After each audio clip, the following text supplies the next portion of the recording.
بتاع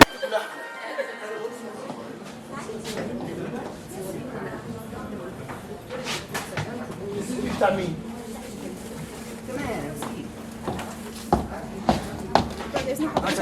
ثانية واحدة.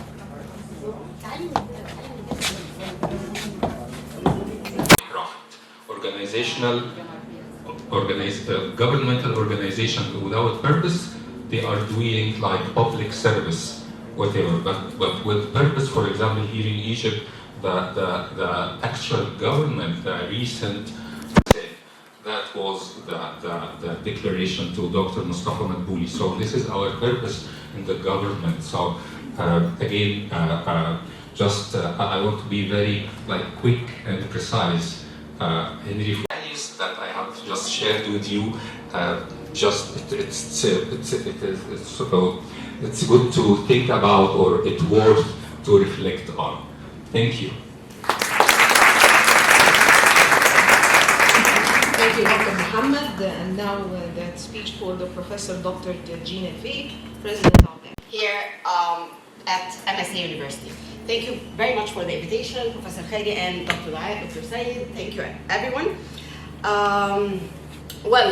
Since I'm presenting the Academy of Scientific Research and Technology, so let me take you to the concept of resilience and sustainability from the perspective of national academies and the role that could be I don't want to say done, but that should be done by national scientific academies in order to support this resilience and sustainability issue, not only in management. We're connected to all other similar academies all over the world. We're connected with other international organizations. So let me say, for example, that the Academy of Scientific Research and Technology is working with 150 councils, 20 scientific councils. Those scientific councils, on the board of each council is 15 experts. Those experts are decision makers, are academicians, are scientists, are everyone who is specified in a specific discipline. What is the role of those that when they are making their decision, they are based on scientific evidences. So when we're doing this policy advocacy and we're supporting this policy advocacy, so yeah, we're giving the decision makers the right ground and pillars in order to take their right decisions. Also, a very important thing that I think we always miss doing is the outreach. So we need to talk outside each other. We need to talk to people. We need to do the importance of resilience and sustainability. So I think this outreach thing is very important. And one last thing, because I'm thinking, I can't keep talking for 2 hours. You could never stop me. So when I start talking, you could never stop me. So, yeah. So the last thing, in order to make it short for everyone, is a very important thing that I consider that we always miss doing is monitoring and following up on what we're doing. We do not maintain what's going, we do not monitor, we do not offer rejudgment of the outcomes and reformulation of our plans and actions based on the results that we're getting. So I think the monitoring process is a very important thing to be done. I don't want to be taking much, but again, it's a very important issue, resilience and sustainability.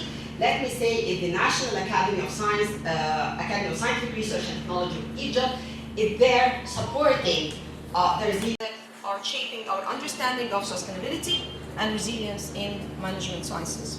Each presentation will only illuminate the theoretical framework, but also offer a practical approach that we can adopt in our respective fields. So we are going to start with Professor Dr. Laila Al-Baradei from the School of Global Affairs and Public Policy at the American University in Cairo. Welcome, Dr. Laila.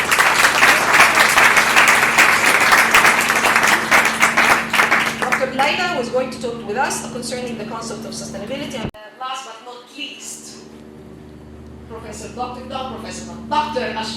Naguib is the co-founder of Global Trade Matters, who will present on resilience on the era of global uncertainty. Dr.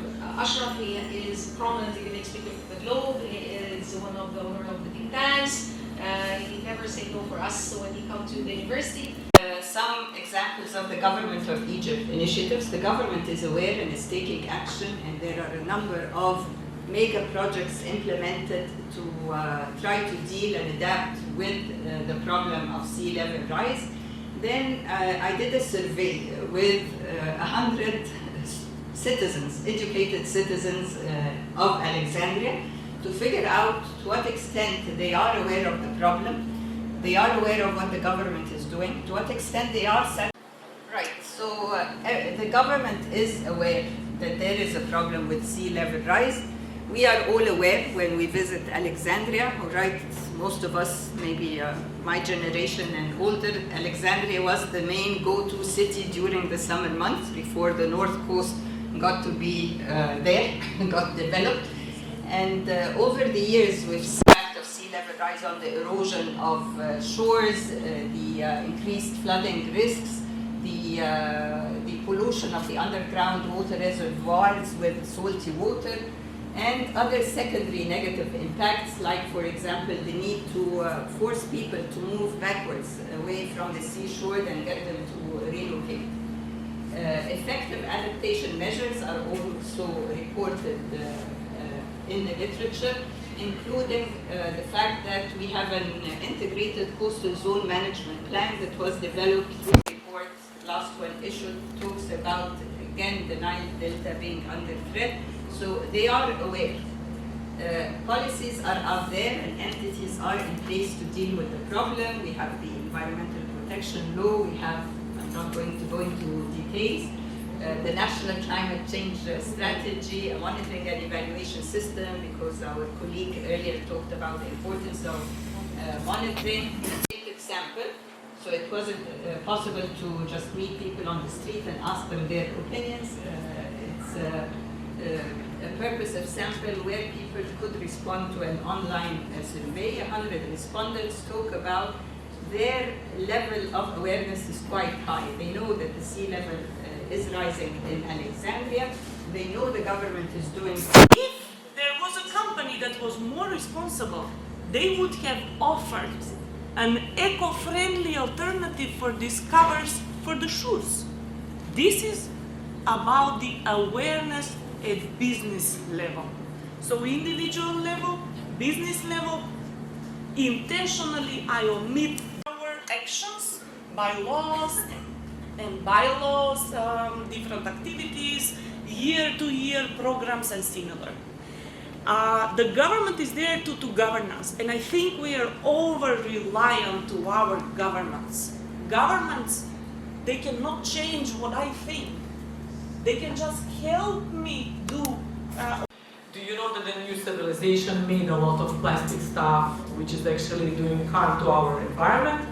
And pretty much, as opposed to the linear economy, circular economy is in a way making us live in the old way and rethink about what we need, do we need it, can we somehow reuse it? For example, yesterday's covers, can we reuse the plastic from Media outlets can now adopt data-driven approaches to communicate the urgency of climate issues using multimedia tools to reach global diverse.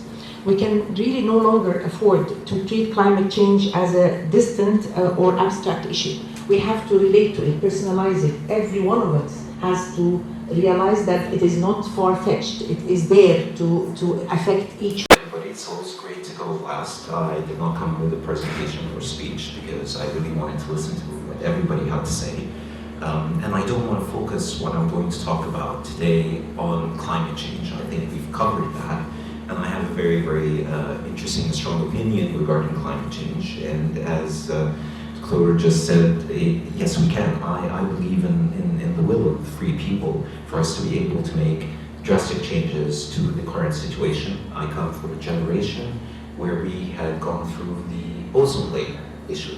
And that's been fixed. I think it has been fixed because of absolute great minds like yourselves around the world, the will of the people, and the will of government and regulation. And I believe climate change will walk within that path that we've seen before. We all need to come together, there is no doubt about it. And I think that's a really good once and twice throughout the global community. There is a disconnect, and there continues to be a disconnect, and this is what I want to talk about. Now, حتى السلايدز بتاعتك كلها وومن امبورت يعني برضه فيها سام دايفرسي يعني حط فيهم كده واحد ولا اثنين يعني مش كله كده بالمنظر ده بس حطيتهم بلاك ما انا عايز examples or give me examples of that يعني one of your findings suggest that gender diversity enhance the relationship between board characteristic and shareholder. Okay, can you elaborate on the specific ways? Examples, just examples, in which women on board contribute to improve corporate governance and. مش هدخل هنا لان انا كوصل.